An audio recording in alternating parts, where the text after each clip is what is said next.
দক্ষিণ এশিয়ার পরাশক্তি ভারতকে হারিয়েছে, পাকিস্তানকে হারিয়েছে এবং ভুটানকে এক প্রকার উড়িয়ে দিয়েই ফাইনালে উত্তীর্ণ হয়েছে। যে পরিমাণ ফোকাস একটা যে কোনো পুরুষদের টিমটা পাচ্ছে ওরকম একটা ফোকাস যদি নারীদের টিমগুলো পায় দেন সময়ের সাথে বিভিন্ন ক্ষেত্রে আমরা দেখতেছি যে আমাদের নারী জাতি বা মেয়েরা মা বোনেরা আগায় যাচ্ছে।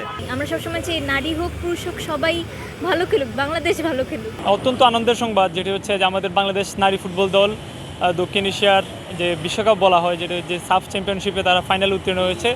তারা দক্ষিণ এশিয়ার পরাশক্তি ভারতকে হারিয়েছে, পাকিস্তানকে হারিয়েছে এবং ভুটানকে এক প্রকার উড়িয়ে দিয়েই ফাইনালে উত্তীর্ণ হয়েছে। তো আমরা ফুটবলপ্রেমী দর্শকরা আশা করি যে আগামীকালকের ফাইনাল জিতে বাংলাদেশকে একটি চ্যাম্পিয়নশিপ শিরোপা নিয়ে আসবে বাংলাদেশ নারী ফুটবল দল।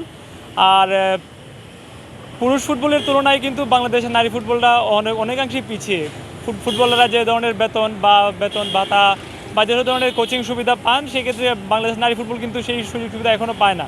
তো আমরা যারা আছেন বাফুফেতে আমরা দাবি জানাই বা প্রত্যাশা করি যাতে আমাদের নারী ফুটবলাররাও সেসব সুযোগ সুবিধা পাবেন এবং ভালো সুযোগ সুবিধা নিয়ে একদিন বাংলাদেশ নারী ফুটবল দল মহিলা বিশ্বকাপে অংশগ্রহণ করবে, এই আশা ভরসা আমরা ব্যক্ত করি।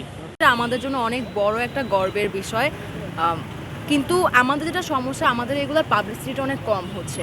তো আমাদের যদি এগুলোর পাবলিসিটির দিক থেকে যদি একটু নজর রাখা হয় যে না, যে পরিমাণ ফোকাস একটা যে কোনো পুরুষদের টিমটা পাচ্ছে ওরকম একটা ফোকাস যদি নারীদের টিমগুলো পায় দেন এটা দেখেন, মানুষজনকে জিজ্ঞাসা করেন, মানুষজন জানেও না ঠিক মতো যে কালকে আসলে মেয়েদের ফাইনাল খেলা।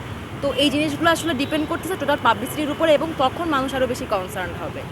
আমরা সবসময় সাধারণত আমাদের ট্রেডিশনে দেখা যায় যে আমরা মেয়েদেরকে বা নারীদেরকে আর কি কম চিন্তা করি, ইকুয়াল চিন্তা করি না। বাট সময়ের সাথে বিভিন্ন ক্ষেত্রে আমরা দেখতেছি যে আমাদের নারী জাতি বা মেয়েরা মা বোনেরা আগায় যাচ্ছে এবং তার রিসেন্ট উদাহরণ হচ্ছে যে আমাদের নারী টিম হচ্ছে ফাইনালে উঠছে ফুটবল খেলাটাতে সাফ চ্যাম্পিয়নে।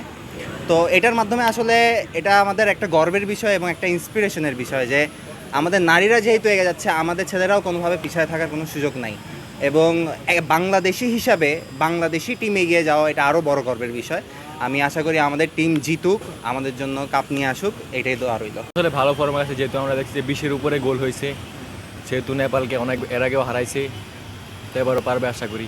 হ্যাঁ, দেখতে চাই, যেহেতু এখন অনেক ভালো ফর্মে আছে, শেষ ম্যাচে 8টা গোল দিয়েছে, তার মানে তো অনেক ভালো ফর্মে আছে। আমরা সবসময় চাই নারী হোক পুরুষ হোক সবাই ভালো খেলুক, বাংলাদেশ ভালো খেলুক।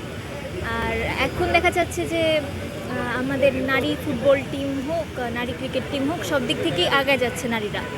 তরুণদের কাছে এটা অবশ্যই একটা গর্বের বিষয়, কারণ ধরেন হচ্ছে আমরা ফুটবল যারা সাপোর্ট করি তারা তো রেগুলার খেলা দেখি এবং আমাদের দেশের ম্যাক্সিমামরা হচ্ছে ইউরোপা লিগ এগুলো দেখে অভ্যস্ত।